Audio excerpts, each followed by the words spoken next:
Good morning, good afternoon, and good evening to all participants joining us from different parts of the world.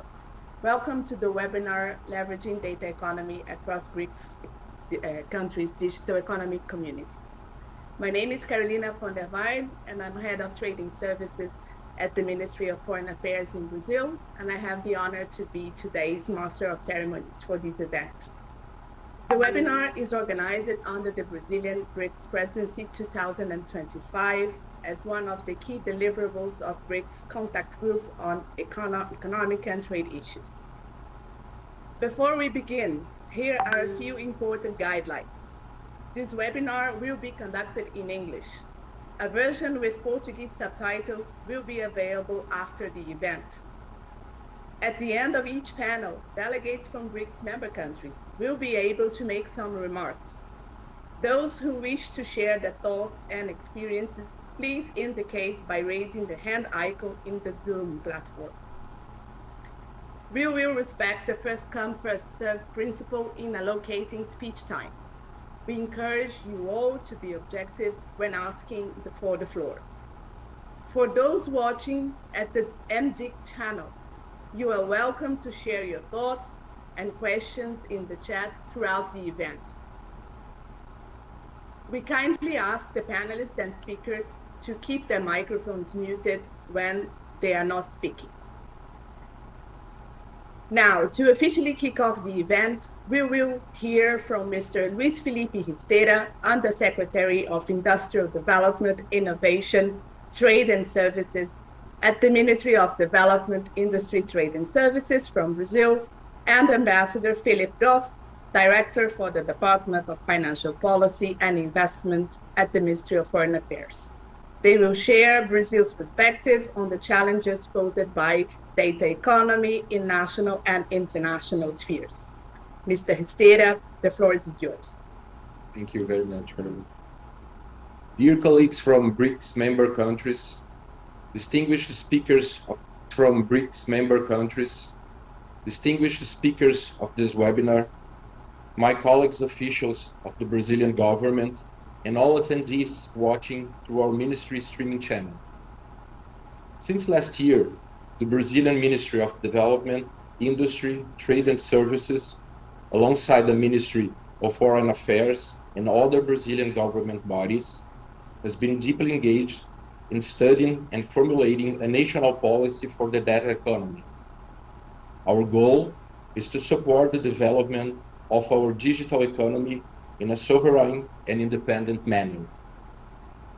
Despite the expansion of data as a key prediction factor and a source of value creation for nations leading the digital economy race, emerging and middle-income countries remain excluded from the wealth appropriation process. Many of these nations are becoming mere exporters of data as a commodity, while importing digital solutions and services developed using the data generated within their territories.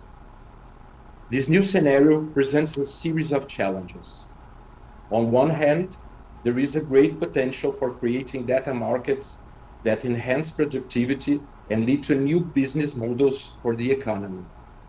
However, this development will only yield effective results if there are clear rules ensuring equal access to this asset for all stakeholders. A particularly relevant issue concerns who generates data, who owns it, and who has the right to use it.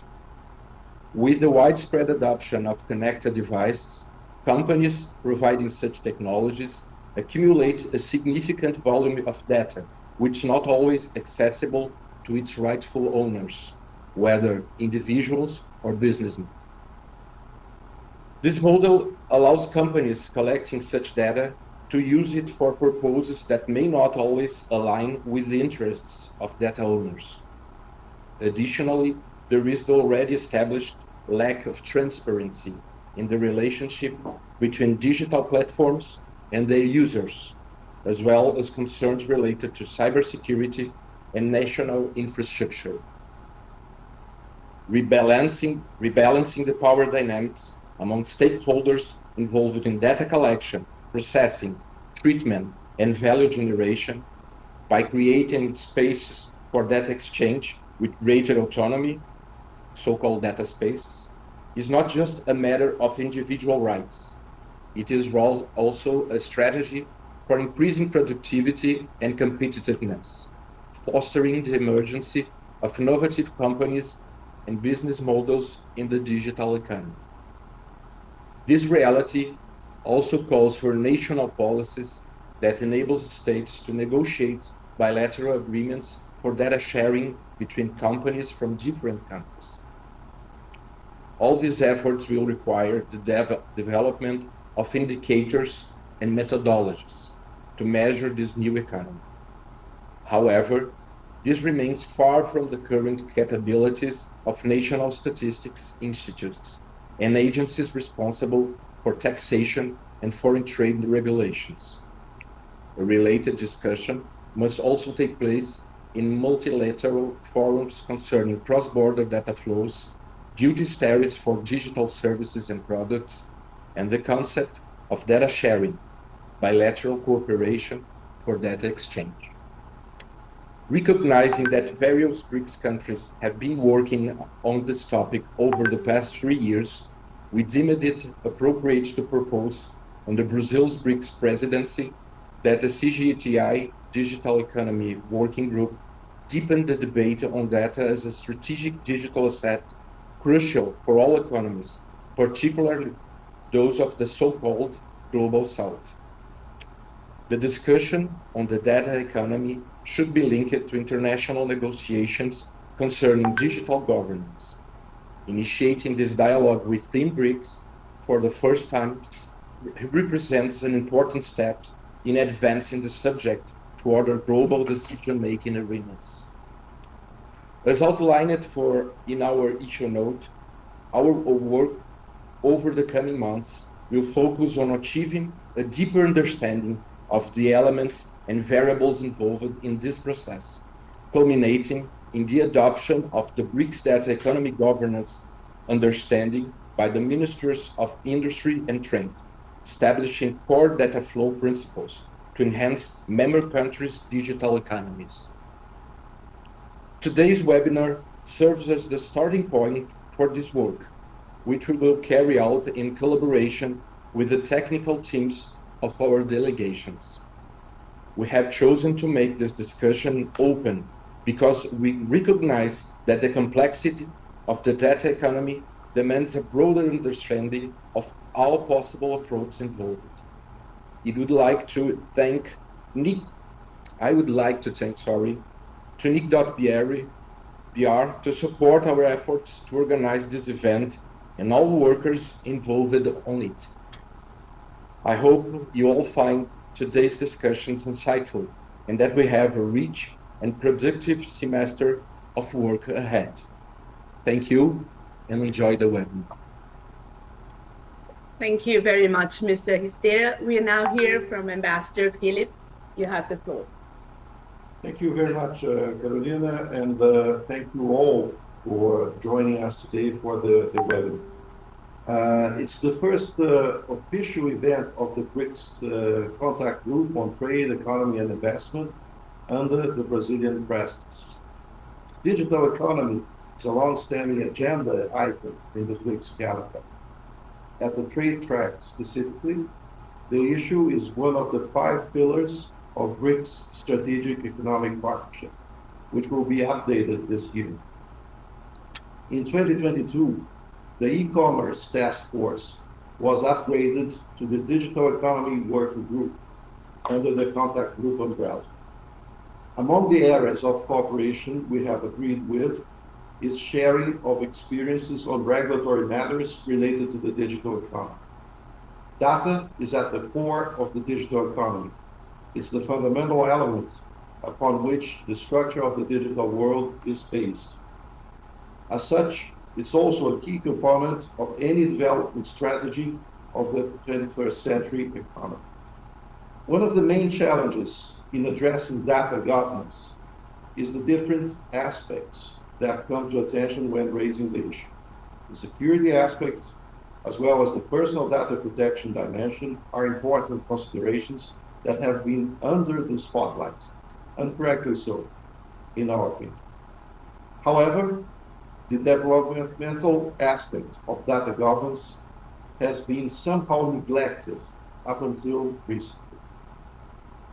Implementation of the digital transformation of the industry depends above all on data governance policies. In the face of a lack of minimum international consensus on cross-border data flows, on competition rules for the platform economy, transfer of technology, financing for data processing infrastructure, the role of intellectual property rights, and the importance of governments in providing quality data for the industry, we have been witnessing a proliferation of national regulations in the data area. In the last 5 years alone, around 2,000 new data regulations have been adopted in different countries. In addition, 116 free trade agreements contain commitments in the area of cross-border data flows. This scenario of fragmentation is a challenge for the integration of developing countries into the global digital economy, the broadening landscape of investment in the digital economy, and the insertion of micro, small, and medium enterprises from the global south in global value chains. Despite this daunting scenario, we believe that there is opportunity with BRICS to reset the international debate. Last year, both at the international level and within BRICS, there have been a growing acknowledgement for the importance of data governance for the development policies. At the UN, we have concluded the Global Digital Compact, which dedicates a whole session to the topic. In Kazan, as well, our leaders acknowledged the centrality of data governance for development. Looking forward, two main challenges arise in the international calendar: the implementation of the Data Governance Working Group under the UN Commission for Science and Technology for Development, and the organization of the 16th UNCTAD. These are opportunities that present themselves to address the digital economy challenge with the development lens. Data governance will never be an easy issue. Trust, security, privacy, personal data protection are part of the discussion.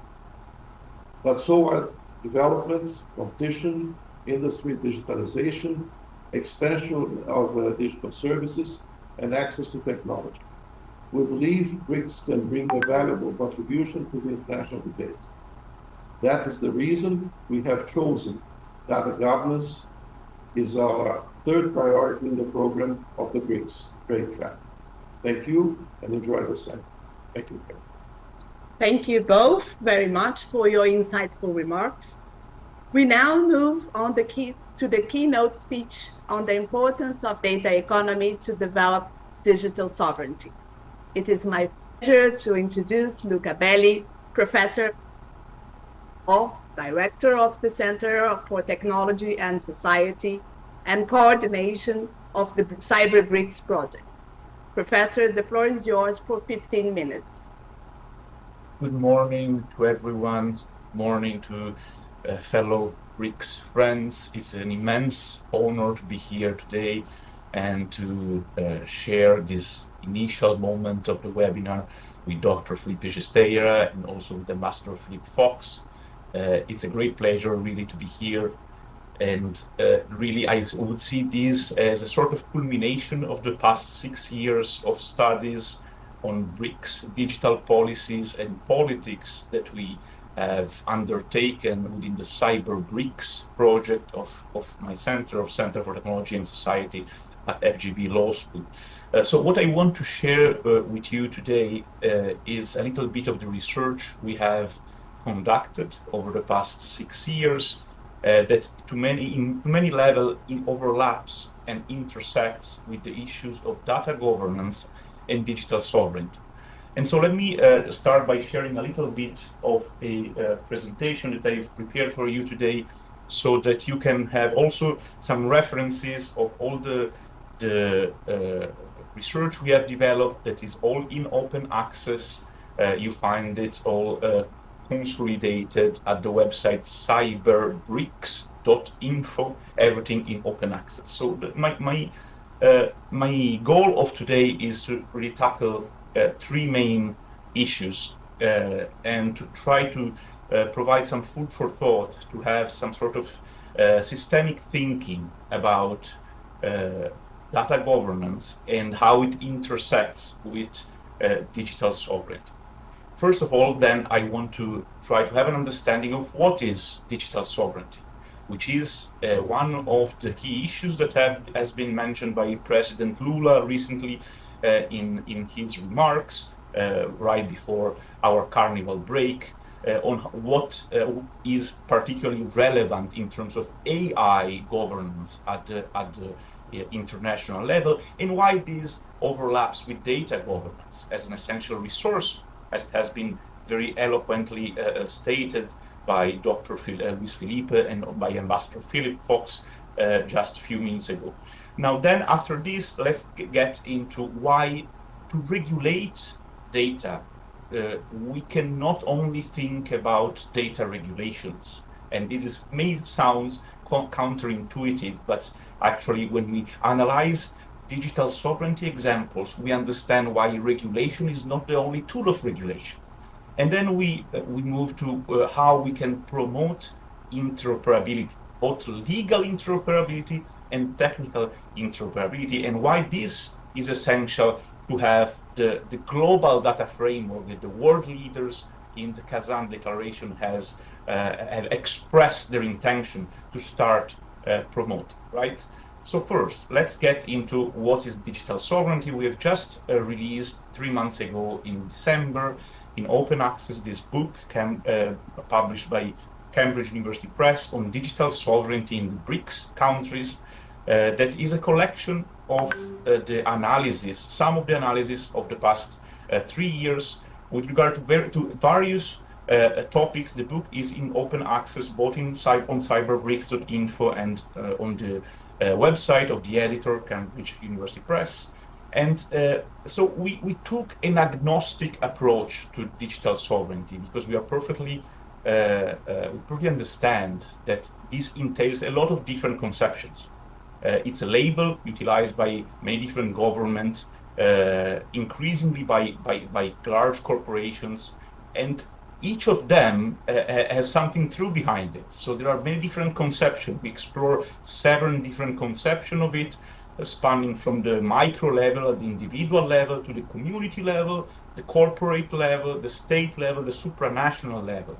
And each of them, it boils down to our working definition, which is the exercise of agency, power, and control in shaping digital infrastructure, data, services, and protocols. And this is essential in order to understand the technology we use, to develop it, and to regulate it according to our values.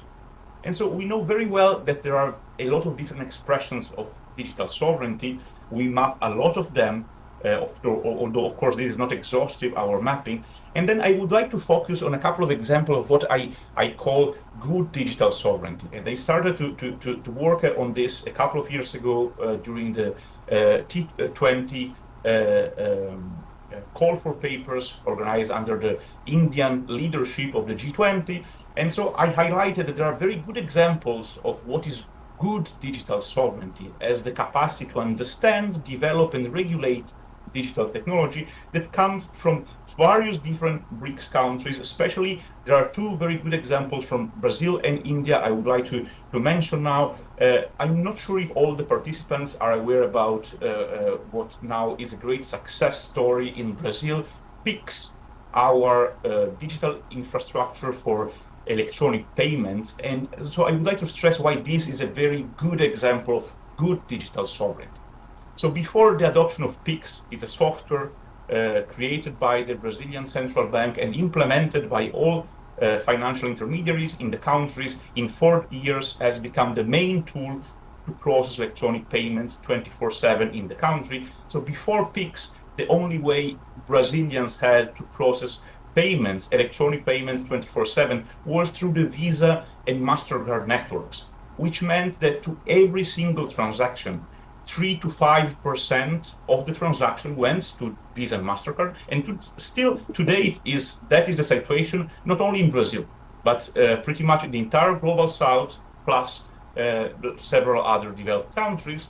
And so with the introduction of PIX, this duopoly of Visa and MasterCard to foreign corporations that collect 3 to 5% per transaction has been disrupted. And what is very interesting here is not only that consumers have 3 to 5% more in their pockets for the local economy, but also that few people understand that Visa and MasterCard are two big data companies. They are two AI companies. Over the past 10 years, most of their value and revenue is not being generated by the 3 or 5% they charge, but by the data analytics they are able to develop based on the collection. So the great disruptive value of PIX as a local digital public infrastructure as not only to revert 3 to 5% of the money in the pockets of Brazilian individuals, which is already an enormous success, as not only to disrupt a duopoly that would have been impossible to disrupt simply through competition law, which is already an enormous success, but has been to democratize and distribute data collection and processing, allowing even local entrepreneurs and local enterprises to generate innovation and revenue, which is taxed in Brazil and benefits the Brazilian local community. So this is a very good example of what digital sovereignty and good digital sovereignty can do for the local community.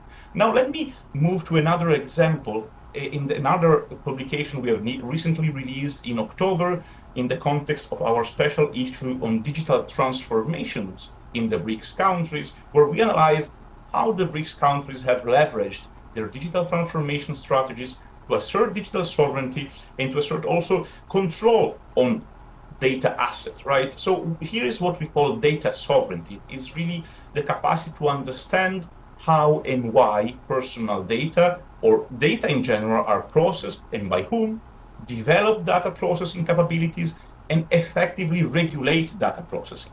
So we analyzed the various profile of this of data sovereignty in this paper, so cybersecurity profiles, data protection profiles, but also the economic and strategic autonomy profiles. And that is very important, especially in countries like Brazil, where technological autonomy is a constitutional priority under Article 2019 of our federal constitution. So it's an objective our constitutional fathers embedded in the constitution. And so here is interesting because thanks to this analysis, we understood that we have to go beyond data regulations. Data regulation is essential, is necessary, but not sufficient. So we have to adopt, if we want to understand, to shape data governance, we have to adopt a systemic approach to understand what are the key enablers of the data economy and try to strengthen them or even build them, as in the case of PIX, in order to strengthen our local economy, right? And this may pass through the elaboration of legislation, but frequently passes through the elaboration of innovation and the support of local innovation. And so industrial policy is the second pillar that is essential and is a consequence of this research and development on what are the key enablers. Then you have to strengthen them, to support them with specific industrial policies, with specific budget, defining specific responsibility about who does who, and also metrics to assess the success or not of your strategy. And here, a couple of examples coming from China and India I think are particularly interesting on how to do this. In the case, few people know that actually PIX is something that the Brazilian Central Bank has took strong inspiration from the Indian UPI, Uniform Payment Infrastructure, and the Indians have this very interesting approach to data governance and to governance through digital public infrastructure, which is a tool of governance. It shapes the economy, it shapes the society, not through regulation in the classic sense, the law with prescriptions, but through the creation of infrastructures. And this is a tremendous example of how this is much more effective than regulation, and how leading emerging economies like India are leading the path into this new conception, this third way of regulating through infrastructure. And then China is a fantastic example of industrial policy. Stellar examples like DeepSeek and its recent success are the result of 10 years, a decade of multiple industrial policies, spanning from the 2017 development plan for AI, but also the understanding that AI in itself is just a label. If we don't think about the facilitators, the software and the hardware that allow to collect and process data, AI is just a nice word. So that is why in 2015, China adopted also the Internet Plus strategy to connect the entire country and foster big data analytics, and also the Made in China 2025 strategy to foster the production of robotics and connected objects that could collect data, process data, and leverage the data economy at the national level. Now, just to conclude, because I'm mindful of having only 2.5 minutes left, how do we achieve data sovereignty while also promoting secure and trustworthy data flows, which is the objective of the BRICS leaders stated in Kazan Declaration? Well, we can leverage interoperability. And that is something that I started working on some years ago with my friend and colleague, Danilo Doneda, and co-author that sadly passed away exactly some days after publishing this paper. And so we have decided to dedicate to his memory the book that this paper was meant to be the introduction for, our upcoming book on personal data architectures in the BRICS countries, where we explore how the BRICS regulate personal data, how they leverage their policies, but also their innovation to build effective governance infrastructures. And here some I want to share a little bit of elements of the conclusion of this work in the last minute I have at my disposal. So in this final paper, where we try to identify the macro trends that we describe along the research, we not only compare the various approaches utilized by the classic BRICS, if you want, Brazil, Russia, India, China, and South Africa, but also the new ones that have just joined, the 6 countries that have joined over the past year. But also we try to distill which could be the normative and operational principles that apply to build this kind of global data framework that I truly believe the BRICS country can lead in constructing globally. So we distill these principles. So very happy to share also this with colleagues from the Brazilian Ministry of Foreign Affairs to try to work together on this. We propose also model contractual clauses for the transfer of personal data. And this is a key tool, because we all know that even with excellent principles, it will take years, if not decades, to adopt a global data framework through international law means. But with model contractual clauses, that is a much more agile tool. And we have proposed a concrete option for this, combining the BRICS frameworks and the restrictions, and also the tools that the BRICS already allow to use to facilitate data flows. And so I really truly hope that this work could be of use. It will be published hopefully in July of this year, so right during the BRICS summit, but very happy to share with you the findings, of course, with the permission of our publisher, Oxford University Press. Thank you very much for your attention, and I hope I've been right on time to deliver this initial food for thought. Thank you very much. Thank you many times, Professor Belli, for your insightful presentation on the current stage of BRICS digital policies and the challenges that we face in drawing a development-oriented framework for data. So thank you again, Ambassador Philip and Mr. Histera, for today's opening remarks. And we move on now to panel 1 on digital economy policies based on data assets. We will discuss national digital economy policies that are transforming industrial and trade landscapes. I have the honor today to moderate in this panel and to hear examples of data policy that have driven growth in BRICS economies. We have an exceptional group of experts and policymakers, and my thanks to all of them to accept the invitation. Today, we are joined by Mr. Torbjörn Fredriksson, Head of E-commerce and Digital Economy at UNCTAD, Mr. Hu Jumbo, President of China National Data Development Institute, Ms. Dini Mahapida, Executive Director of SATU Indonesia Secretariat, Ms. Lilian Melo, Secretary for Digital Rights at the Ministry of Justice in Brazil. Thank you all for coming. Our speakers will explore the following questions: strategies for scaling and expanding data market organizations globally, the role of data economy in enhancing global productivity and fair competition, main challenges facing BRICS countries in establishing digital economy ecosystems. I propose we start with UNCTAD to set the scene, and then we follow with the country's policymakers. Torbjörn, the floor is yours for 7 minutes. Thank you. Thank you very much. It's a great pleasure to be here. Can I just verify if you're able to see my slides? Yes, we can see that. Oh, very good.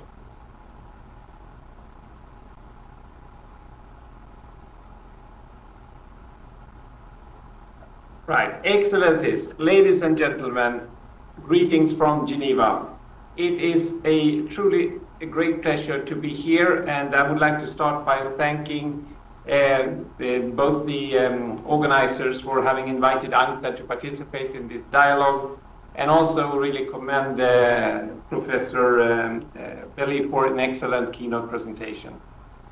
Data have become, as has been mentioned, a foundation of much what is going on in our economies, influencing everything from trade and finance to healthcare and education. They are transforming how value is created, how businesses compete, and how countries position themselves. While the digital transformation is unfolding very rapidly, economic benefits from this trend are captured very unevenly. Let me call them BRICS plus countries with your vast markets, growing digital ecosystems, and technical potential are in a particularly good position to influence this dynamic. And I would like to share with you some of UNCTAD's insights on leveraging data for value capture and development, drawing on our digital economy report, as well as some work we have done together with the G20. How we deal with data matter greatly for development. Digital data are now core to all fast emerging digital technologies. They arise from the digital footprints of personal, social, and business activities that we all are taking place online. This chart here provides an illustration of the massive growth of digital data flows that we have seen in the past 2 decades or so. Global Internet Protocol IP traffic, which can be seen as a proxy for data flows, grew from about 100 gigabytes of data per day in 1992 to more than 46,000 gigabytes per second in 2017. And last year, it is estimated that global IP traffic reached 382,000 gigabytes per second, fueled by more people and more things becoming connected to the internet. And this is just the beginning. With more people yet coming online, the spread of the Internet of Things, the greater use of ever more powerful artificial intelligence solutions, the amount of digital data produced will grow significantly in the coming years. In and of themselves, data are of very limited value. However, once the digital data are transformed into what we have labeled digital intelligence, they can be monetized in various ways or used to create social value to society. Having access to good data is therefore increasingly important, but it's not sufficient to create value. To transform the data into digital intelligence, countries need also to have the ability to collect, store, analyze, and transform the data. Once the data have been transformed into digital intelligence, there are different ways to create value, including by developing artificial intelligence solutions, making production networks and supply chains more efficient, boosting innovation, creating individualized services online, selling targeted advertising space, and charging a commission on e-commerce platforms, to mention a few examples.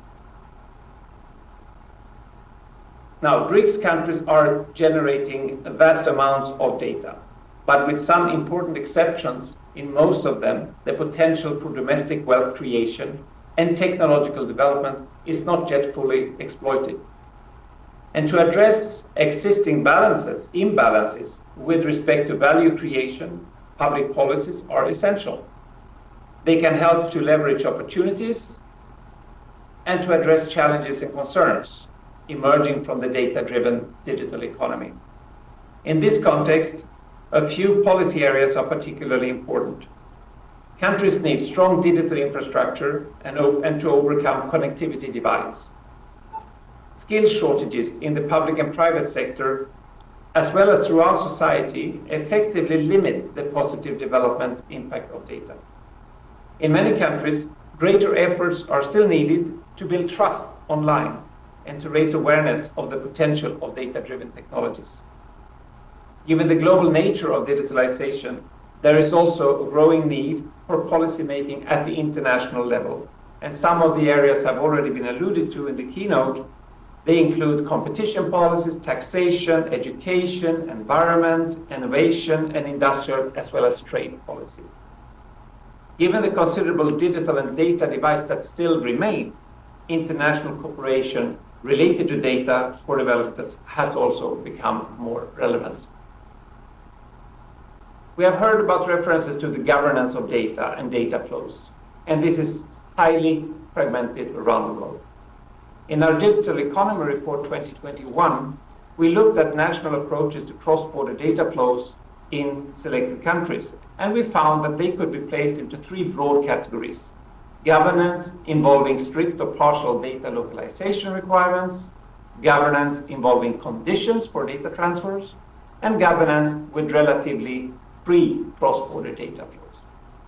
And as you can see in this slide, the BRICS plus countries appear mainly in one of the first two categories of governance.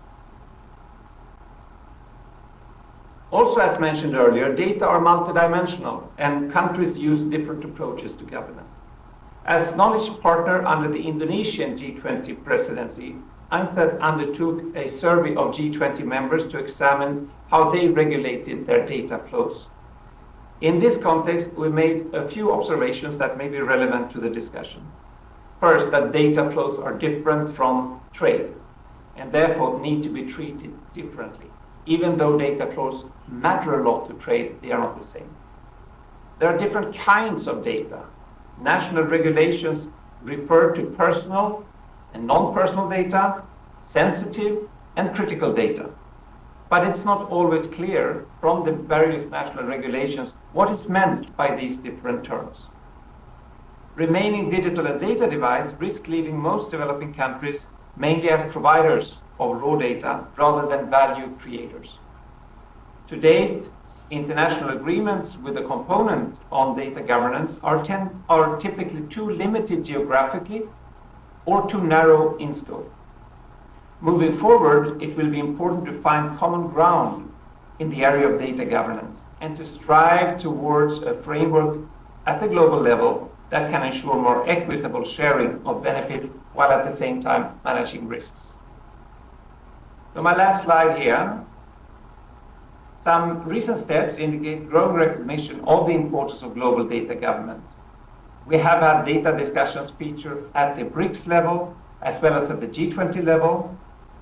And moreover, the Global Digital Compact agreed upon last September by all UN member states includes language aimed at bridging digital divides and to improve data governance. On cross-border data flows, member states committed to advance consultations among all relevant stakeholders to better understand commonalities, complementarities, convergence, and divergence between regulatory approaches on how to facilitate cross-border data flows with trust.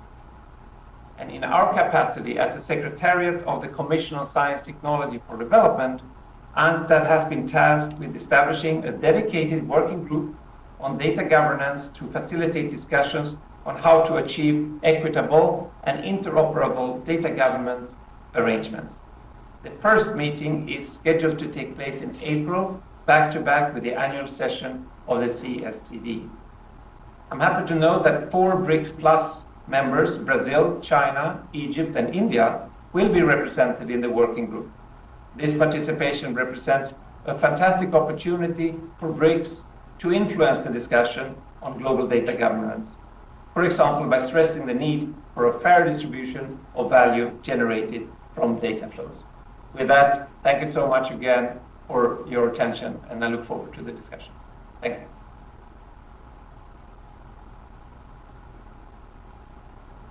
Thank you so much, Torbjörn, for a thoughtful description of the challenges that we face in addressing public policies to capture the value of data for the digital economy. We now hear from Mr. Hu Jingbo, President of the China National Data Development Institute. It is a pleasure to us to hear how you are facing the challenges of data economy. Mr. Hu, you have 7 minutes. Thank you. Thank you very much. Distinguished leader, colleagues, and friends from the BRICS countries. Good afternoon. I'm glad to attend today's meeting and share our main practice and experience of promoting digital economy development in China. I asked my colleagues to share the screen, and I hope everybody can see it. China's digital economy has continued to expand, with core industries such as the information transmission, software and information technology, service, computer, communications, and other electronic equipment manufacturing persistently increasing their added value. The total volume of data output and the computing power ranks second globally, demonstrating robust development momentum. These achievements are the result of the efforts in the following areas. First, the large-scale investment in the digital infrastructure. China has built the world's largest gigabit optical fiber and mobile broadband network, with its 5G base station accounting for about 60% of the global total. Through the East Data West Computing Project, 8 national computing hubs have been established around the country, creating the world's second largest computing infrastructure. The second is about data, unleashing the vitality of the data factor market.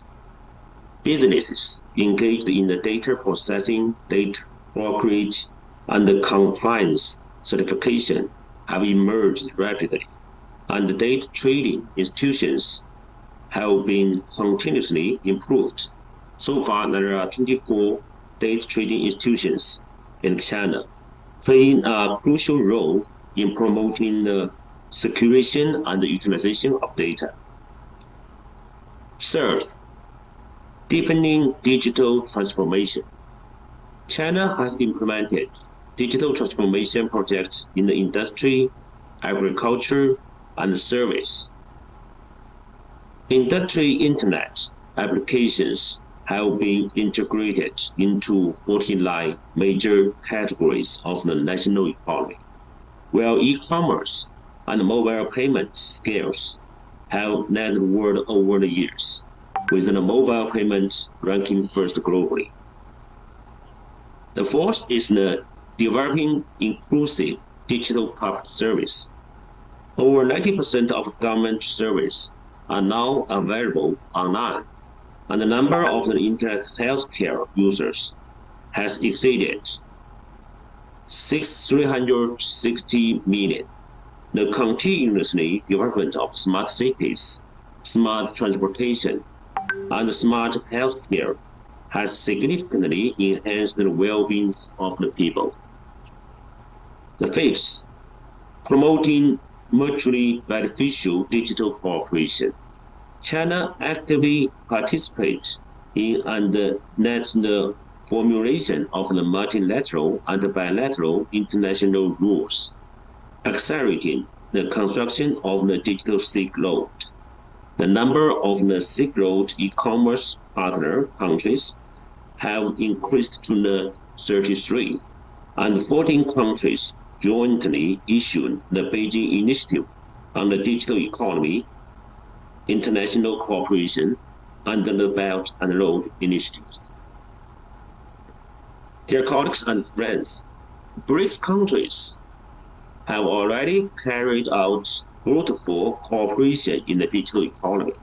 As of the 2024, BRICS leaders have had 16 summits proposing multiple cooperation initiatives on the digital economic development in the future. By further strengthening cooperations, BRICS countries can jointly drive the deployment, development, and the innovation of the digital economy, contributing to the digital transformation of BRICS countries and other countries of the global south. So here we have some suggestions. First, we welcome all BRICS countries to support the global cross-border data flow cooperation initiative to facilitate efficient and convenient cross-border data flows. Last year, China released the Global Cross-Border Data Flow Cooperation Initiative, offering constructive solutions to the governance issues of the cross-border data flows that are of the common concern. We suggest that BRICS countries enhance the communication and the coordination, jointly develop relevant standards and rules, explore mutual recognition and alignment of the multilateral and bilateral rules, and increase the exploration of technical solutions for cross-border data flows, ensuring smooth data circulation among BRIC countries, and laying a solid foundation for the development of the digital industry, of the data industry. Second, we propose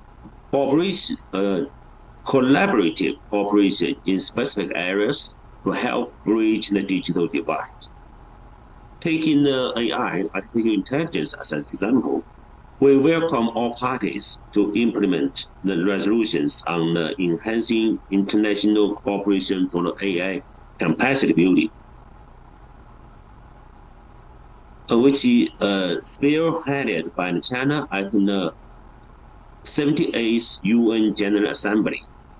This resolution, co-sponsored by more than 140 countries, focus on AI capacity building, encouraging policy exchanges, knowledge sharing, technology transfer, personnel training, and research cooperation to achieve inclusive and sustainable development of AI. It aims to help developing countries bridge the digital and the intelligent AI divides through the capacity building. Third, we call upon all the BRIC countries to support the prosperous development of the digital economy ecosystem by leveraging the expertise of third-party professional service providers in data consulting, compliance, certification, security, auditing, quality evaluation, and dispute arbitration. We can ensure that these services are seamlessly provided across BRICS countries, exploring diverse paths to unlock the value of data and stimulating the innovation vitality of the data-driven enterprises will strengthen the foundation for the development of the digital economy. Thanks for your attention. I'm looking forward to the discussion. Thank you. Thank you very much, Mr. Hu. It was a fascinating journey to China's experience. Thank you very much for sharing that with us. We now move on to Ms. Mahafira, Indonesia's director for SATU. Indonesia is currently developing its own data governance policy. Please, Ms. Mahafira, could you share with us some insights from your first years? Thank you very much for accepting our invitation. Thank you. So is it possible for me to do also slides share? Yes. Anyone can see my slide? Okay.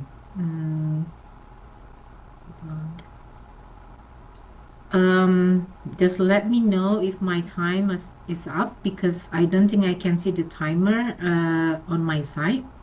But actually, thank you for invitation. It's a very short notification, but we are really happy to share what we have with you all. One Data Indonesia, or we call it Satu Data. Satu means one in Indonesian language. It's kind of like an initiative coming from the government of Indonesia starting in 2019. And as Professor Belly mentioned, that data governance is really a crucial and important role when we are want to pushing interoperability across the country. So as you already know, that Indonesia is the second largest population. We have 285 million, and across the country we have 17,000 islands, and we also have almost 100 agencies in Indonesia, and we have 514 cities across the country. So in order to kind of imposing a program, and then also want to connect one another, we understand that having data governance become very crucial spectrum in our country. So the existing condition before, like several years ago, even some part of this condition, we still also have a problem. But we understand that when we want to kind of joining data, especially when we do not really have a standard, it's gonna be very impossible, because every entities, every organization, every agencies across the country, not only at the national level but also at the local level, they're gonna be producing data with their own standard. So it's really hard for us how to kind of pushing interoperable across the country without any standard. So, and also lacking integration, and also lack of digital talent across the country at that time. That's why our president mandated a new act in 2019 to supporting and also imposing a program that we call One Data Indonesia. Hopefully by creating this governance, we want to making sure that all data can be available. It's not only available, but it's supposed to be an accurate data, update, integrated, easily to be accessed, and it can be shared across, at least across government agencies. And then this is kind of like a simple cycles of our data governance. So to making sure that we are understanding the needs and demand of our countries, we try to squeeze our national development planning document. So current One Data Indonesia is under the Ministry of National Development Planning, and we have 20 years plan, 5 years plan, and also annual plan. So according to this document, we have a very long list of target indicators, what data that gonna be needs for in order for the government to run all the target and also achieve the target, not only statistical data, spatial data, and also transactional data. So we creating kind of like a long list of the data from this document. We squeezing, and then we kind of like setting up like a metadata guideline, and we signing which agency need to produce what. So this is also the first step of the our data governance.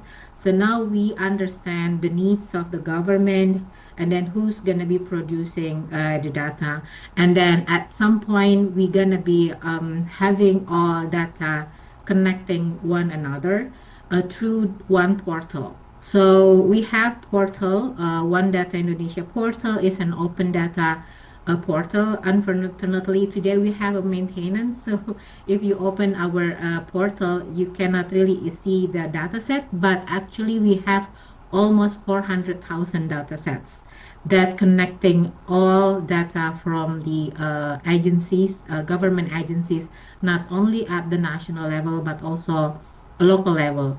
And we want to making sure that all the data gonna be following the standard that we already set up together with our National Statistical Office, our National Special Office, and also now we are preparing a governance for digital data, because we are preparing, even now I'm in New Delhi, we are trying to like learning from India in how they are developing their digital public infrastructure also through data governance.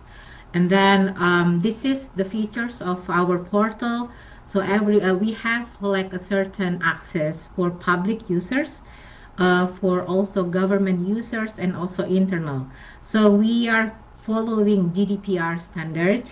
We are making sure that there is no personal information gonna be exposed in this portal, and we try to kind of like helping all the government sites to accessing data. So we have kind of like a different level. It's an open, limited, and also restricted data. For restricted data, it's only a certain level in Indonesian government who can have an access to that information. And we also have a public data, which is everyone can see from our portal. We try to make the data available by today, but unfortunately our data center right now is under maintenance. That's why we cannot really open fully that our data, but tomorrow it's supposed to be available, and we have almost like 400,000 data sets. And now we are curating some of data, and hopefully by creating a standard following the same data reference, that's going to be easier for us to do synchronize from national level to the local level, even from the local level to the national level.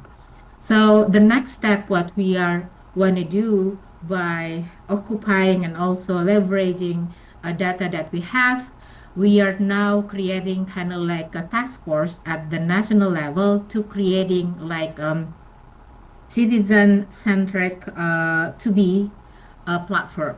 So that's why we are trying to learning from several countries, including now I'm in India, try to digging how digital public infrastructure in Indonesia in India been developed, and One Data Indonesia taking a lead in data governance for digital public infrastructure, because we really want to making sure that a data exchange can be there by also complying with all the mandate from GDPR, but we really want to making sure that all the society, especially Indonesia, can get benefit from the luxury of the data itself, because we already have data. Even now, we are just publishing a unified data that link to our digital ID, a unique ID from the government. So Now, by leveraging digital ID data exchange, we also want to connect with digital payment. And we are trying to like creating integrated service from the government. And this year, we plan to have kind of like a project, short project, small project that can leveraging this data for social protection program. So hopefully by having this integrated data and also a unified and also a single data coming from One Data Indonesia, then now we will have a single source of truth. And then hopefully by getting this correct and also reliable data, we can also do share with other countries our best practices that we have in the near future. That's gonna be our presentation, and even my time is up right now. So hopefully it can give you like a little description about what we have in Indonesia regarding especially for digital governance. Thank you. Thank you very much, Ms. Mahafira. It was a fascinating presentation. Thanks a lot for sharing with us. So we finally come to the last speaker of this first panel. It is really an honor to me to introduce Ms. Lilian Melo, Secretary for Digital Rights at the Brazilian Ministry of Justice. Lilian, we just heard about the challenges faced in Indonesia and other countries. So how can we reach a balance between personal data protection and policy framework for data economy that works for development and for the private sector as well? Please, the floor is yours for 7 minutes.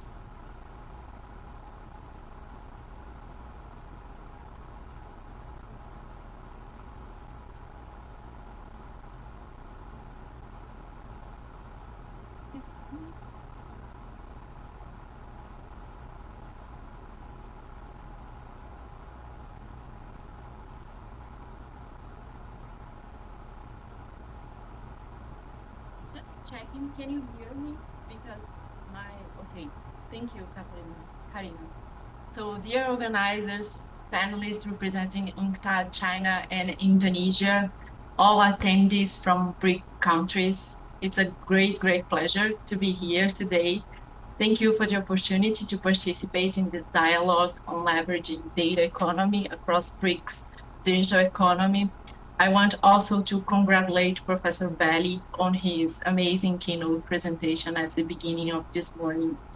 So going directly to the answer that I just received, in today's digital age, national policies and in the global south that foster data markets, including data exchanges, data sharing, data spaces, are paramount.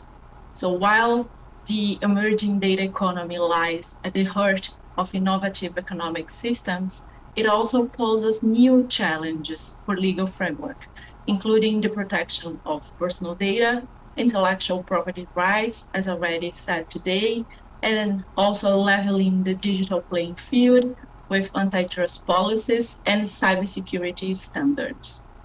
As we heard today from our colleague from UNCTAD, data flows have grown dramatically, and now we have artificial intelligence solutions, Internet of Things, and many other technologies that poses to us a great challenge. So the economic use of data is a crucial asset, and it's very important for economic and social development of BRIC countries and must be compatible with the protection of fundamental rights in a way that we ensure legal certainty and economic trust. So particularly in the case of the protection of personal data, the free circulation of information concerns both personal data and the personal data, which requires a higher level of protection, and non-personal data, such as aggregated or anonymized data sets. It's important to highlight here that the term non-personal data is defined negatively in relation to the term personal data. So we don't have in Brazil a law that defines non-personal data, but we can also understand it as a personal data that can become a non-personal as a result of application, for example, of data anonymization techniques. I completely understand that today we have a huge discussion if full anonymization is really possible, or even if the costs of using these techniques are really something that smaller companies can use. So I'm not saying this to put here kind of a limitation of the debate, but just to understand that we have challenges and that we have to address those challenges in a way that we, from a perspective of regulation, can understand this and go to the next steps. So, for example, the definition of non-personal data, or for example, the definition of personal data as broad or in a limited way, should be a very important thing to bear in mind so we can go to the next steps of this debate. Here in Brazil, we have a national data protection law, and it establishes important and mandatory guidelines for the collection, processing, and storage of personal data. Here we say that it was modeled on the GDPR in the EU, in Europe, but kindly, with some adjustments to the Brazilian reality. But we can say that the modeling comprehends the European perspective. So here, what is really important to understand is that the purpose of the law is to guarantee that data processing is respecting the rights of its holders, giving them the power of self-determination over their use of their data. However, it does not aim to regulate the market where personal data is traded. Here is where policies based on data assets come into play. And here is the point that we have to discuss further. Although this right-based approach, as we call the European model, may seem opposite to the idea of digital transformation of the industry, they do not necessarily need to be antagonistic. And in my opinion, they are complementary. So it's really important that we start to find a common ground between data protection and, for example, data as asset or data lakes and policies that are focusing on industrial and trade policies and data governance in a way that we balance regulation. As we saw today from the example of Indonesia, data governance encompasses technical, policy, and regulatory frameworks to manage data. So we have here a complex space where many elements are together and have to be understood and have to be put in a way that we can comprehend all this complex space. And in my opinion, I think we have two places where we have to focus. First is regulatory convergence, so harmonization or a common ground among data protection agencies is really important if we want to promote national policies for market data. And also an international, or as our colleague from China put here, across border data flows, it's also something really important. So if we have to, if we want to have a solid foundation for the digital economy, this is something really important when we talk about personal data protection. I'm just ending my time and I don't want to go further. So in my conclusion, I just want to say that fostering data economy and protecting personal data rights should be seen as complementary, not exclusionary in any way. So we at the Brazilian Ministry of Justice are very enthusiastic and supportive of the data economy policy proposal being drafted by the Ministry of Development, Industry, Trade and Services in Brazil. And we are very enthusiastic, as I said, and we really believe that we can find this common ground and understand this as a complementary space when we talk about regulation and when we talk about personal data. Thank you very much. Thank you so much, Lilian, for your insights. There was a very challenging scenario that we face from the regulatory perspective. Thank you so much for sharing with us. And also thanks to all panelists that shared their insights today. Following our program, we are actually running out of time for the first panel. We now open up a Q&A session if there are any questions from the room. Please indicate if you want to ask for the floor by raising your icon hand in Zoom. If not, I don't see any hands risen.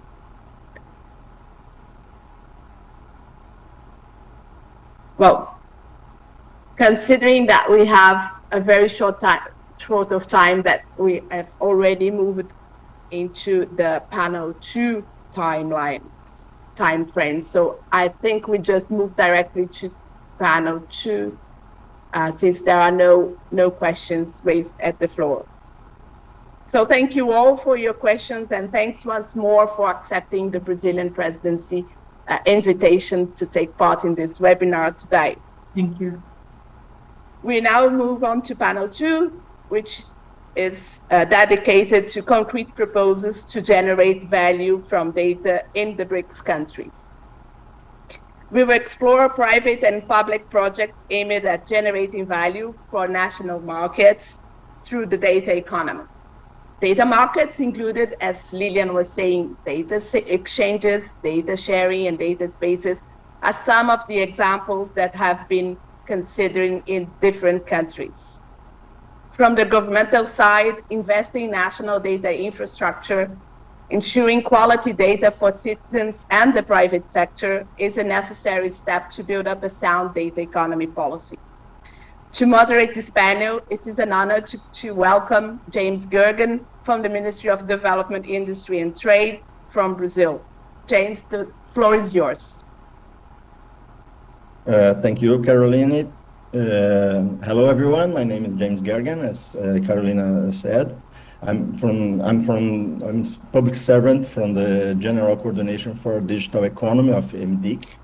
And I have the honor today of moderating this webinar's second panel.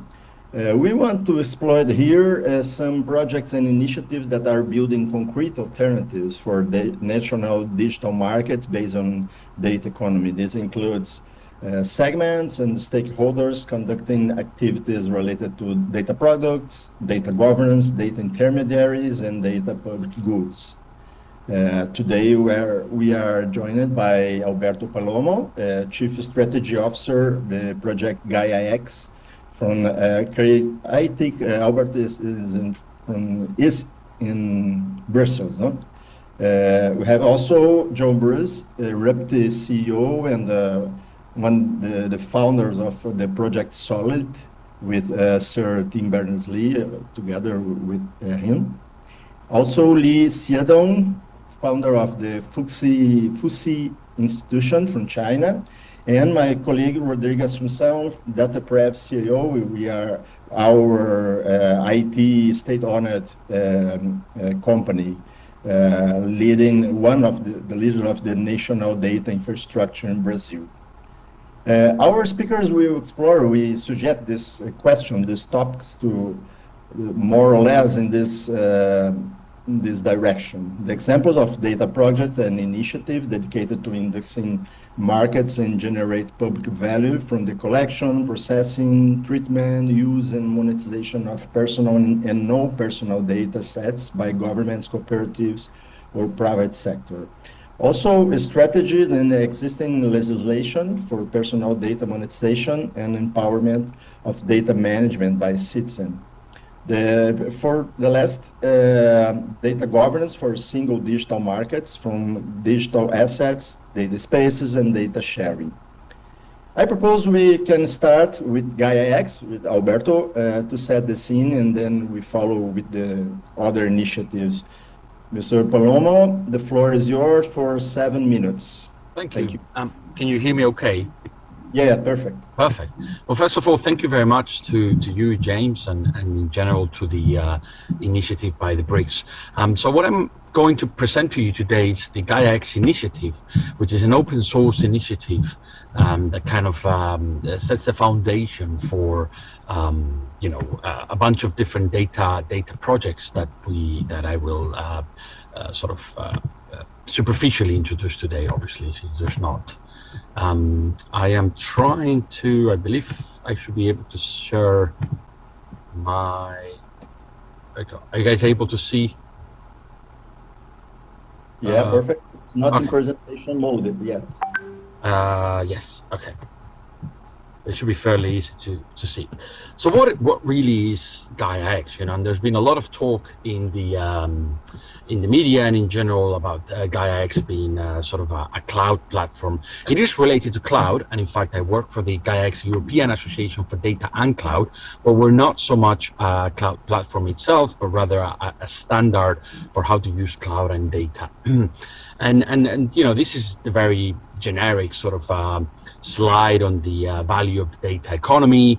I won't go into the details, but you can see there are some figures for 2030 as forecasted by the European Commission and several studies, with the idea in particular that in 2030, the economy of the European 27 countries will be, the data economy will be roughly a 6.5% of the total GDP.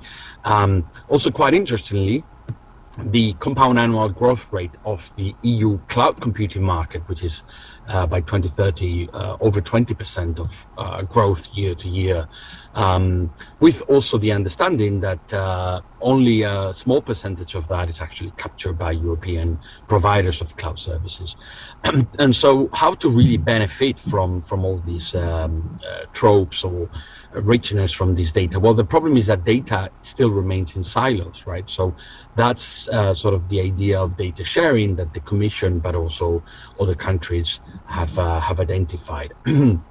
And so I have a simple diagram for how data sharing, which is not exactly a new thing, has evolved all the way from bilateral data exchange, which happens every day when we send each other emails, but in a more sort of procedural or formal way with the electronic data interchange from the 1960s, right? But of course, the adoption of that across market players remains low because it's point to point. A few years later or a few decades later, we're getting to a sort of a data sharing within a closed community, so a few data sharing. But we really want to move to sort of decentralized and dynamic data ecosystems, so many to many data sharing. And for that, the problem is scale up. It's challenging to scale up any kind of technical solution because there's organizational and cultural trust reasons beyond the purely technical. So, for example, stakeholders will not know each other. Each may have their own definition of what trust means, and they certainly tend to operate under different legal or contractual frameworks. So that's where this idea of data space as a solution, data space comes about. A data space is not a technical, it's not only a technical construct, it's a common infrastructure, but it's a common governance model where trust is built in a way that it provides trust across a distributed environment. So what it really does is create interoperability to be able to achieve that decentralized and dynamic data ecosystems. What we think it's needed for that is a standardization, which is what really goes under this idea of data space, of commonality, of governance and infrastructure, and trust. And I want to really explain with an example, with an analogy, what the GaiaX Trust Framework is, and I sometimes use this example of international travel, right? So different countries in some foray, which I'm not sure what those are, have agreed to what is the information requiring from incoming travelers, when travelers go from one country to another. This is sort of the content, the informational content in a passport. In the aspect of GaiaX and data spaces, our members, we're an association, a non-profit association, they agree on policies for cloud and data, for example, related to cybersecurity, for portability of data, for portability of data services, for sustainability of data centers. Going back to the international travel examples, there's an agreement on the format of passports and visas, that countries allow to one another. And likewise, our members are defining an architecture and technical standards for the GaiaX Trust Framework. Once you have passports defined and with the content of those passports, each country has its own process and authorities to issue said passport to its citizens. And in the case of data spaces, this is beyond the realm of scope of Gaia. Data spaces will establish their own onboarding process. So participants of that data space will have to go through that process to get issued so-called passport for a data space. This is typically set up by the Data Space Governance Authority, and the purpose of that Data Space Governance Authority is to describe the compliance framework to being part of said data space. So it defines its own rules, its own schemes, ontology for definition of terms, and also the trust anchors, who can provide trust, and they do that by leveraging the GaiaX technology that was developed on this side. Right, so the GaiaX technology is a foundational standard that allows to agree, the participants of a data space to agree on our architecture, on technical standards, but also on what different terms for cloud and data policies mean. And but it's the data space that actually sort of takes that and amplifies it or extends it with its particular scope or domain of action. And then finally, once it's actually operational, in the case of the example, the incoming country will define what the different visitors need to abide by. And in the case of the data space, it defines the rules that the data space participants need to comply with, and it monitors their behavior. And that's exactly what the architectural and the technical standards, alongside the policies, are able to provide. Since I don't have a lot of time, I'll speed up on these. The trust framework goes from policies that are defined in the GaiaX community to code and development, some of which is done by the association, some of it is done by members, some of things is done by a larger development community. And then we have a bunch of service providers that sort of run it. And then that code, that foundational layer is then utilized by projects. Projects like this, we have Lighthouse data spaces, which are kind of the top tier of operation and features. Lighthouse projects, there's quite a lot along different industries, all of which try to follow the guidelines and the architecture of GaiaX. And then those that are starting are projects that are qualified, that probably just started, and they get help from us. But moreover, we also have a bunch of different hubs across Europe, some international, and also quite a few in progress. Those are sort of our local communities that where a lot of these projects happen, and where people kind of talk their own local language to be able to really build a lot of these, apply these foundations. And also domain ecosystems or working groups, within the aerospace, the energy, logistics, manufacturing, media. So all of these are different elements within the GaiaX extended ecosystem to really apply this GaiaX standard. Thank you very much. Thank you, Roberto. Thank you very much for your words for us, and to have accepted the invitation. GaiaX is an inspiring initiative. It was born in the environment of Data Act and Data Governance Act at the EU, and we need to pay attention about this initiative and efforts. Going ahead, we have now John Bruce, Inrupt CEO and a Project Solid representative, let's say in this way, from the United States. John, thanks for having accepted our invitation, and the floor is yours for 7 minutes, please. Thank you, James, and I'll try and do it for you in 7 minutes. I don't have any presentation slides, so bear with me if I just talk to you all. And thank you all for the privilege to speak to you today. Now, most of you will be focused on the policy and regulatory landscape for your respectful in your respective areas. What I'd like to talk to you about is a technology that exists to deliver the foundation to actually deliver all this stuff. It's a foundational technology. It's an open source standard that can provide safe and scalable data sovereignty for citizens and customers. And it's called Solid. This is an open source technology. I must stress that. It's an open source technology. You can all go use it. And it was created by the inventor of the web, Sir Tim Berners-Lee, along with a couple of thousand developers, open source contributors around the world, from centers of excellence like universities like MIT here in Boston and so on, but all around the world people helped create Solid. And what it was created to do was to solve a lot of the problems of the web that we face today. We all understand them, so I won't bore you with them here today, but I will stress that AI now is accelerating us into places that could be even more troubling than some of the problems we've got today. So it's really important. Time is everything. Now, what the Solid technology allows organizations to do is to distribute digital wallets to your citizens, and your citizens can grant access to the data that you put in that wallet to other agencies. And they could be other government agencies, but it could also be corporations that are approved by the government to actually interact with the citizen and their data. And it could be authorized service providers like doctors or lawyers or teachers.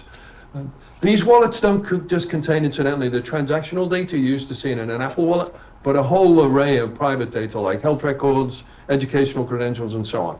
And it's all open source, it's a standard, and it's managed and approved by the World Wide Web Consortium.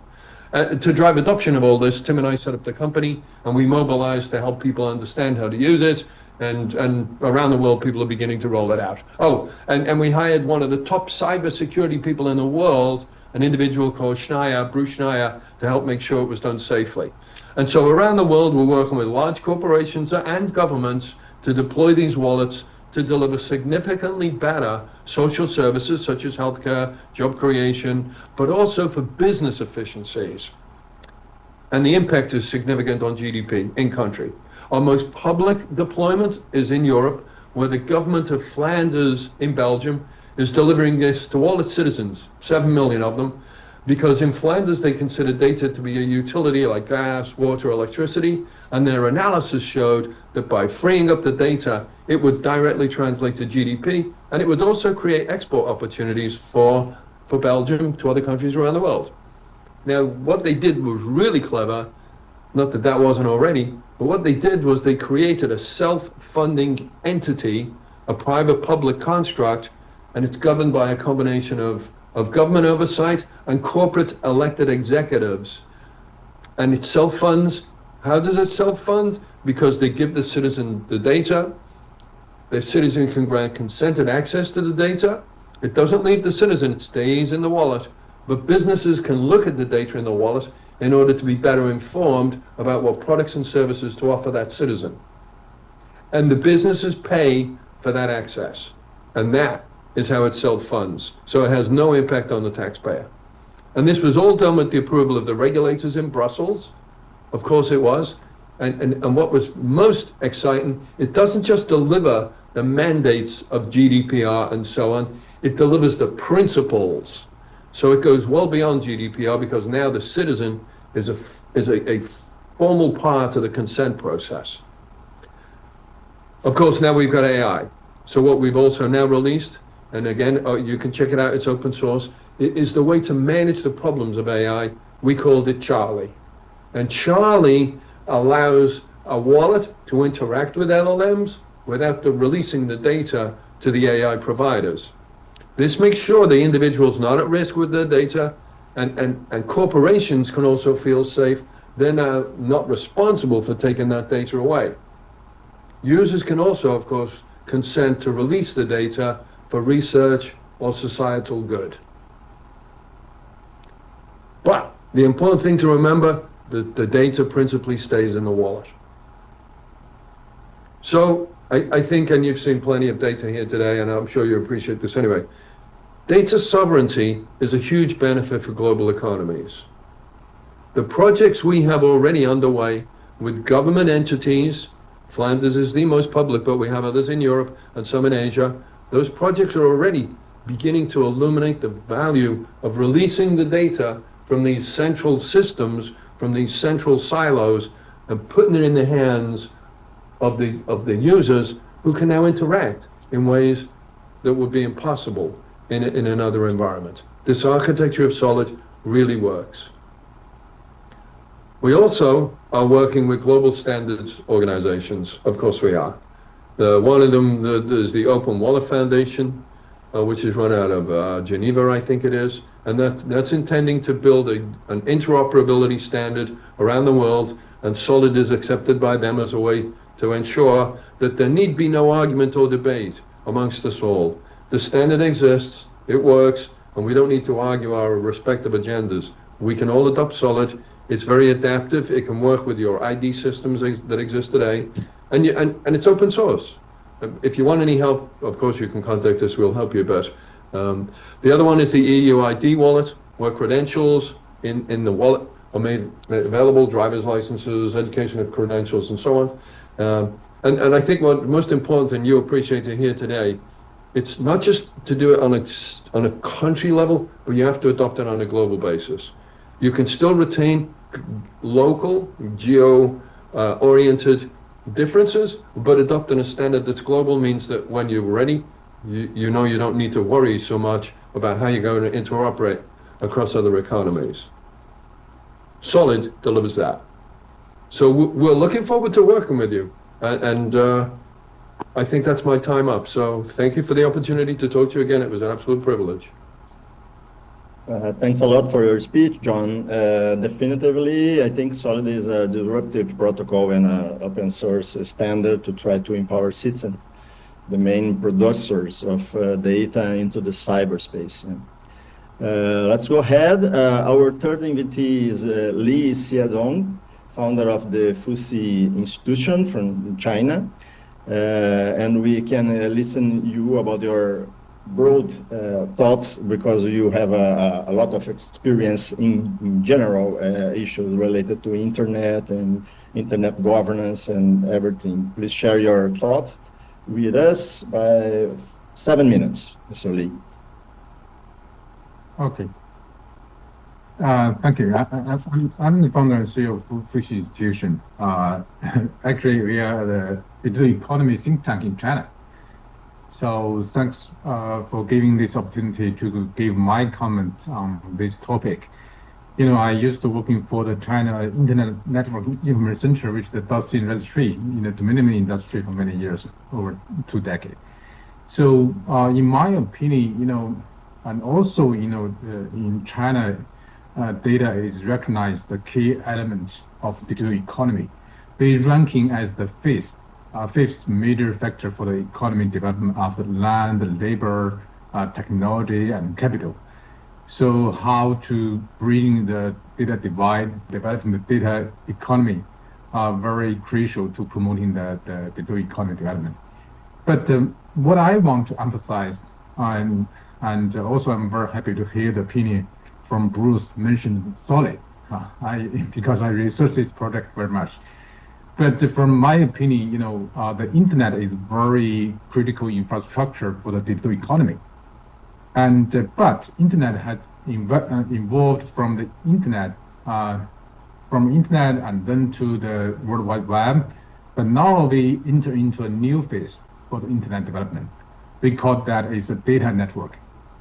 So that means how to make sure the data interconnection and the data interoperability is very important for the internet development itself. So, you know, as I mentioned just now, Solid is a very important practice for the data interoperability. And also there's different kind of practice in the world, how to make sure the data interoperability. It is just like some key technology. For example, the TCP/IP is very important for the internet, which make the interconnection among networks. And also the HTTP and the domain name system is very key technology for the World Wide Web. It's how to make sure the interconnection among websites. And I think in the data network stage, and the data interoperating protocol. Something like this is very key technology for the data network. So now I think the data interoperability is the most priority, how to make sure to bridge the data divide and also to connect the data silos. So because now data is very, very fundamental factors for the data economy. And also, you know that in this year, the artificial intelligence, especially for the AGI or AIGC, is very hot topic for the world, especially for China. So, but now, you know, the computing power and also the models is not a big issue for the world, but how to encourage the data sharing is very, very difficult. Because, you know, now the public data has been run out for the AIGC to educate the model. But how to encourage the very knowledgeable data and to feed the artificial intelligence model is very, very important. So my suggestion is how to strengthen the cooperation in the data field among BRICS countries, and how to achieve the consensus principles for openness and interconnectivity, collaboration, and also multiple benefits. To formulate a policy framework for the global data cooperation is very, very important now. And my key point is we need to set up the priority to establish the technical standard for the cross-domain data interconnectivity and interoperability. For example, we need to have the unified system for the data identifier and the data authentication or data authorization, and also some kind of governance and compliance system, and to encourage the data sharing and also some computer power sharing and also the algorithm co-governance to build a very open international collaboration and development platform is also very important. So I think it's now there is a big issue because every country have their own system, such as the identifier system and also some authentication system for the data. So if in the future we emphasize the every country have their own system, it makes the data divide, and also especially for the data divide will be much bigger than before.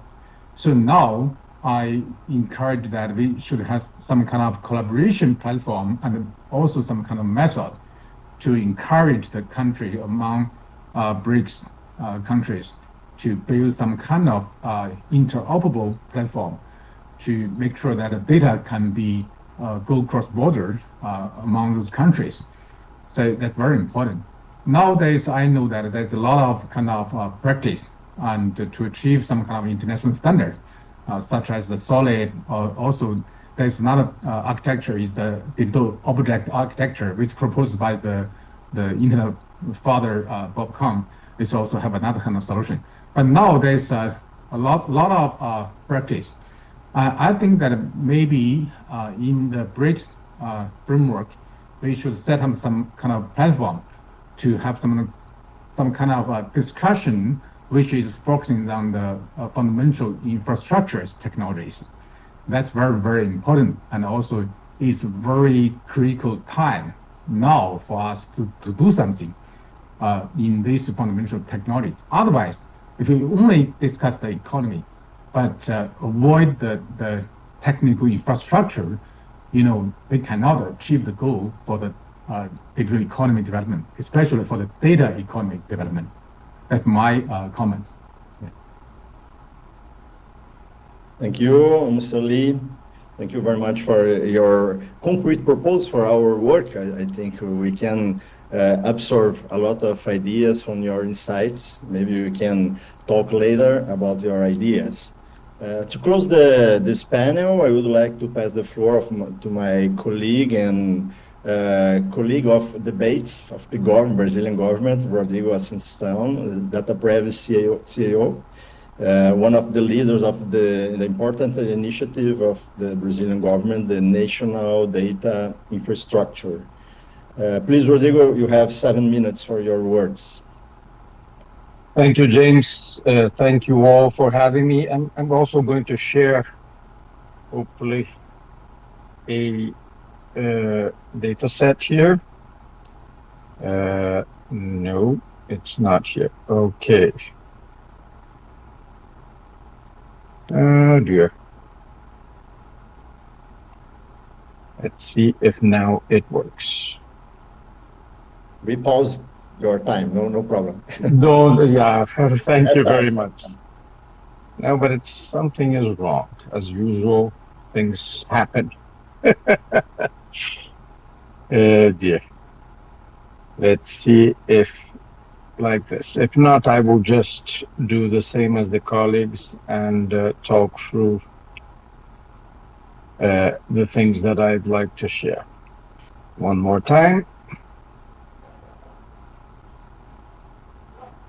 Nope. If you want, we can send Okay. for us and we can share. I'm sorry, yes. I'm sorry? No, you can send to us the presentation and you can share the screen. I'll send it to you right now while I start. Okay? Perfect. Just 1 second. Very sorry for this.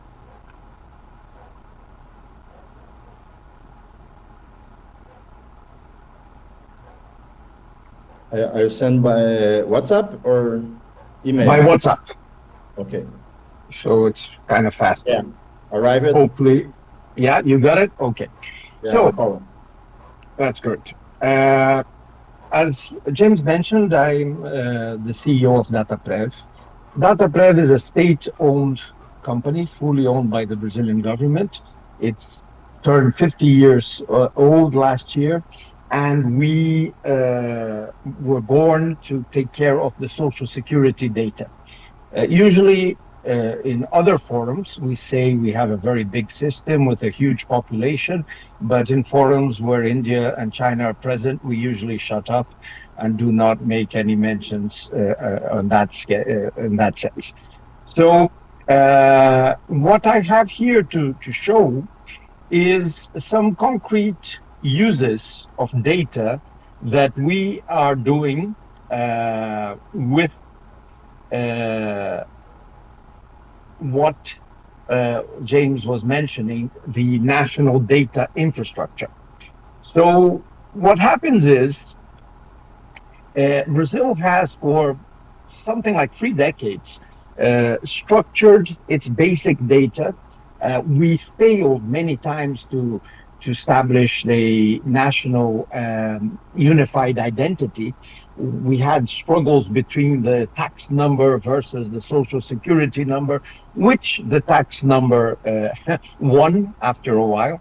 And now we have found our way and we're managing to unify all our identity.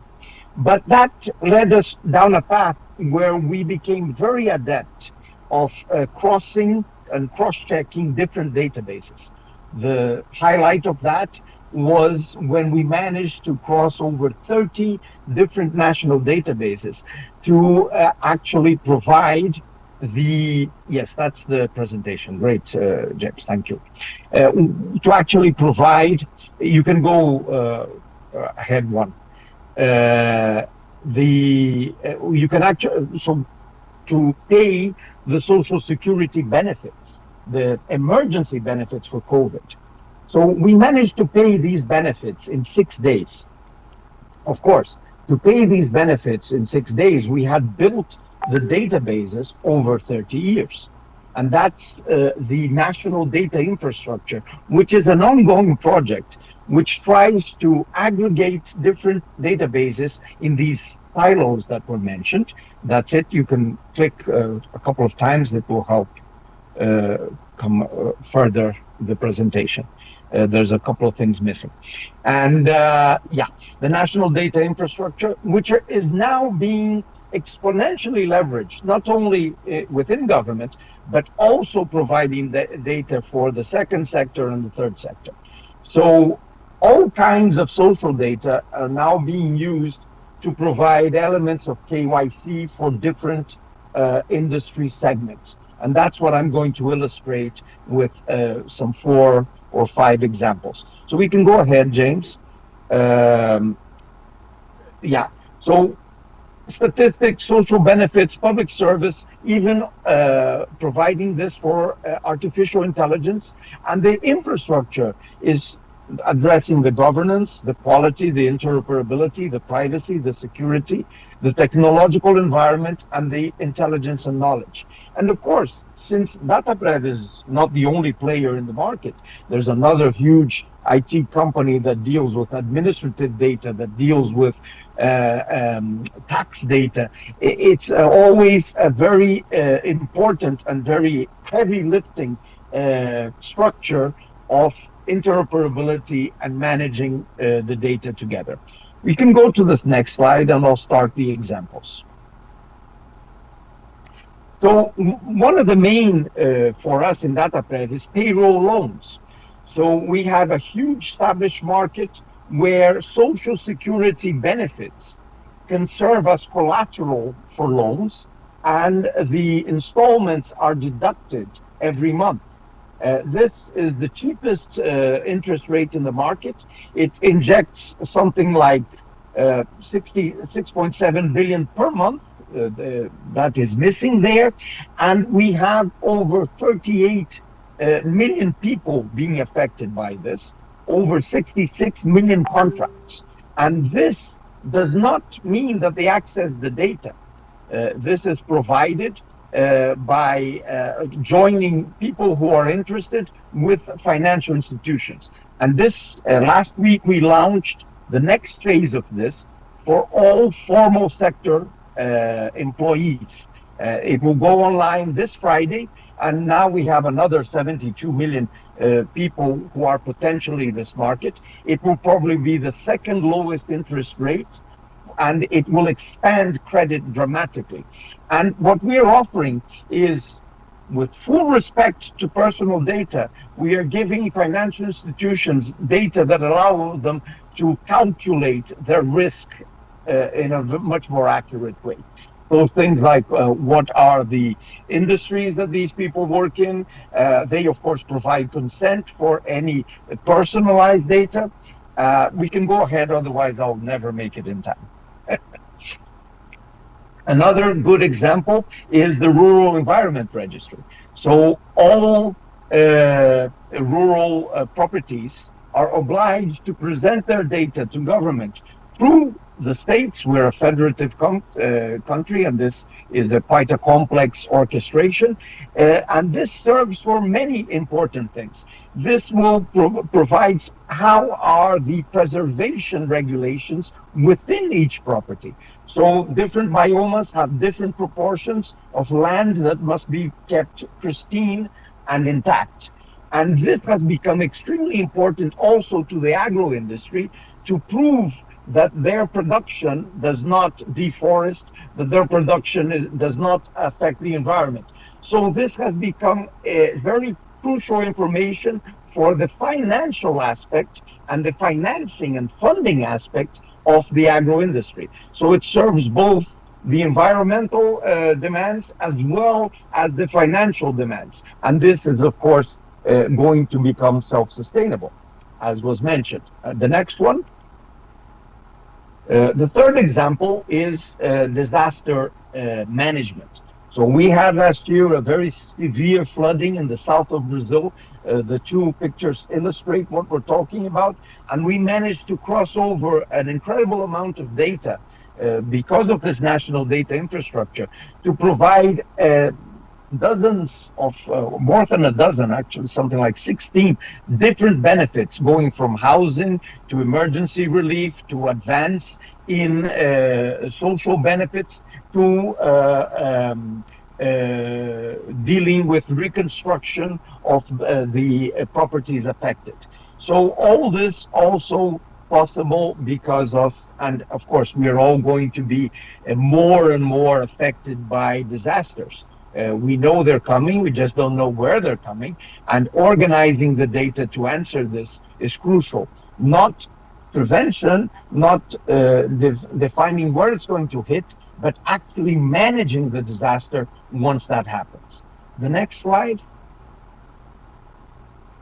So, and one of the lessons we learned is that Brazil didn't have a digital public infrastructure for addresses. And we're now structuring this up with all the databases from government that have addresses, as well as the utilities, the telecom, and the postal services, and even going to Google to help us pinpoint this. And we're building the national address database. One of the amazing things we found out with the disaster in the South was people still, the addresses never go away. So people in the affected area had more than 6 addresses each in average. And so defining where they were exactly when the disaster struck was something very complicated in terms of the data. So this will not only allow them to consent, but the citizen will actually declare where he wants to connect with government for government services that are relevant in terms of addresses. And the last example, I think, is the next slide. I know my time is up. As I mentioned, the National Identification Card, which we're unifying the 27 states' identity schemes, because it's our constitution says this identification is a state-based authority.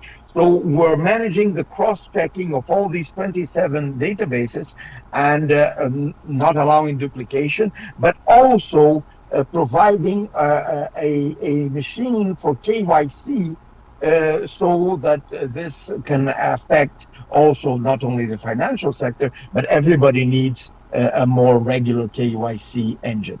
The next one, and I think it's the last. Yeah, that was the last. Thank you. I'm very sorry for the mix-up with the presentation. I'm glad that James came to my rescue, and I'm completely available for more clarification, which I'm sure is necessary during the Q&A. Thank you. Thank you, Rodrigo. Thank you for your examples of concrete proposals, what the government is doing in terms of IT, digital public infrastructure, and the national data infrastructure. I would like to thank you, Alberto, John, Mr. Lee, and Rodrigo for your participation. And we can move ahead. I don't know if someone has some questions or intervention from the countries. Someone raised the hand. I think not. Maybe then I can pass the floor to Carolina to close this event. And on behalf of MDIC, I would like to thank every single audience and people working on it. Thank you very much.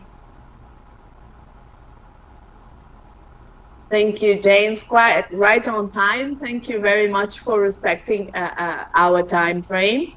So as we close today's session, I would like to express my sincere gratitude to all panelists, moderator, and organizing institution for their valuable contributions. Special thanks, of course, to our audience and for actively participating, and also to NIC.br, which made our webinar work. Thank you, guys.